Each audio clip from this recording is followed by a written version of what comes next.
ಮಳೆ ಮಳೆ ಮಳೆ ರಾಜ್ಯದಲ್ಲಿ ಮಳೆ ಅಬ್ಬರಿಸ್ತಾ ಇದೆ. ಸಾಲು ಸಾಲು ಅವಾಂತರವನ್ನು ಸೃಷ್ಟಿಸ್ತಾ ಇದೆ. ಅದರಲ್ಲೂ ಕೂಡ ಉತ್ತರ ಕನ್ನಡದಲ್ಲಿ ರಣಭೀಕರ ಮಳೆಗೆ ಗುಡ್ಡ ಕುಸಿತವಾಗಿದೆ. ಅಂಕೋಲಾದ ಶಿರೂರು ಬಳಿ ಗುಡ್ಡ ಕುಸಿತವಾಗಿರುವಂತಹ ಘಟನೆಯಲ್ಲಿ 10 ಜನರು ಸಾವನ್ನಪ್ಪಿರುವಂತಹ ಶಂಕೆ ಇದೆ. ಘಟನೆಯಲ್ಲಿ ಒಂದೇ ಕುಟುಂಬದ 5 ಉಸಿರು ಚೆಲ್ಲಿದ್ದಾರೆ. 20ಕ್ಕೂ ಹೆಚ್ಚು ಜನ ನಾಪತ್ತೆಯಾಗಿರುವಂತಹ ಸಾಧ್ಯತೆ ಇದೆ.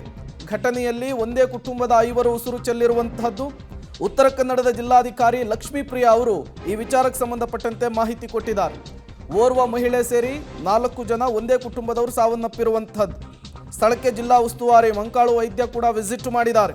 ಕಾರವಾರ ಟು ಅಂಕೋಲಾ ಈ ಭಾಗದಲ್ಲಿ ಈಗ ಏನಾಗಿದೆ, ಸಂಪರ್ಕ ಕೂಡ ಕಡಿತವಾಗಿರುವಂತಹದ್ದು.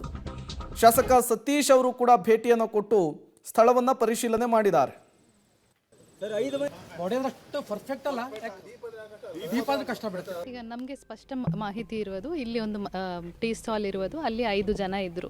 ಒಬ್ಬರು ಹಸ್ಬೆಂಡ್, ವೈಫ್, 2 ಮಕ್ಕಳು, ಒಬ್ಬರು ಹಿರಿಯವರು. ಆ ಕಡೆ 2 ಮನೆ ಇತ್ತು, ಅಲ್ಲಿ ಒಬ್ಬರು ಮಾತ್ರ ಮಿಸ್ಸಿಂಗ್ ಇದ್ದಾರೆ. ರಿಮೈನಿಂಗ್ ಪೀಪಲ್ ಹಾಸ್ಪಿಟಲ್ ಅಲ್ಲಿ ಟ್ರೀಟ್ಮೆಂಟ್ ಅಲ್ಲಿ ಇದ್ದಾರೆ. ಸೊ ನಮಗೆ ಕರೆಕ್ಟ್ ಮಾಹಿತಿ ಇರುವುದು 6 ಜನ. ಅದರಲ್ಲಿ 5 ಪೀಪಲ್ ನಮಗೆ ಸಿಕ್ಕಿದ್ದಾರೆ, ರಿಮೈನಿಂಗ್ ಒಬ್ರು ಹುಡುಕ್ತಾ ಇದ್ದಾರೆ. ಇಲ್ಲ, ನಮಗೆ ಏನು ಆ ಕಡೆ ಒಂದು 15-16 ಪೀಪಲ್ ಇದ್ರು, ಅವರೆಲ್ಲ ಹಾಸ್ಪಿಟಲ್ ಅಲ್ಲಿ ಇದ್ದಾರೆ. We are attending to them. ಇಲ್ಲ, ನಮಗೆ 4ರಲ್ಲಿ ಒಬ್ಬರು ಡ್ರೈವರ್ ಇಲ್ಲ. ನಮಗೆ ಅಲ್ಲಿ ಜನ ಇದ್ರಾ ಇಲ್ಲ ಎಕ್ಸಾಕ್ಟ್ಲಿ ಮಾಹಿತಿ ಇಲ್ಲ. We have to do the rescue operation and see. ಇಲ್ಲ, ದಟ್ ಪೊಲೀಸ್ ಅವರು ಏನಿಲ್ಲ, ರಾಜು ಅಂತ ಇದ್ರು, ಅವ್ರ ಹಿಯರ್ಸೆ ವೆಹಿಕಲ್ಸ್ ಇದೆಯಾ ಅನ್ನೋದು ಅವ್ನು ಪಾಸ್ ಆಗಿದೆ ಅಂತ ಹೇಳಿದ್ರೆ ಅದನ್ನು ಮಾಹಿತಿ ಇದೆ. ಈಗ ಎಲ್ಲ ಸ್ಟಾರ್ಟ್ ಆದ್ಮೇಲೆ ಎವ್ರಿಥಿಂಗ್ ಪಕ್ಕ ಸಿಚುವೇಶನ್ ನೋಡ್ಕೊಂಡು ವಿ ಆರ್. ನಾ ದೇವರಲ್ಲಿ ಕೇಳ್ಕೊಳ್ತೀನಿ ಈ ಥರ ಆಗದೇ ಇರಲಿ ಅಂತೇಳಿ.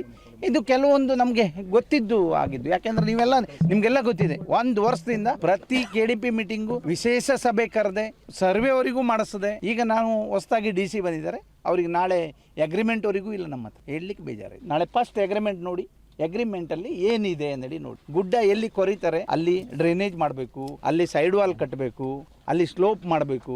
ಏನು ಮಾಡಲಿಲ್ಲ. ಅವ್ರಿಗೆ ಹೇಗೆ ಬೇಕೋ ಹಾಗೆ ಹೇಳಿದ್ರು ಅವರು. ಒಂದು ರೋಡ್ ಹಳೇದು ಹಾಗೆ ಇಡೋದು, ಆಚೆ ಬದಿಗೆ ಮತ್ತೊಂದು ರೋಡ್ ಮಾಡ್ಕೊಂಡು ಹೋಗಿ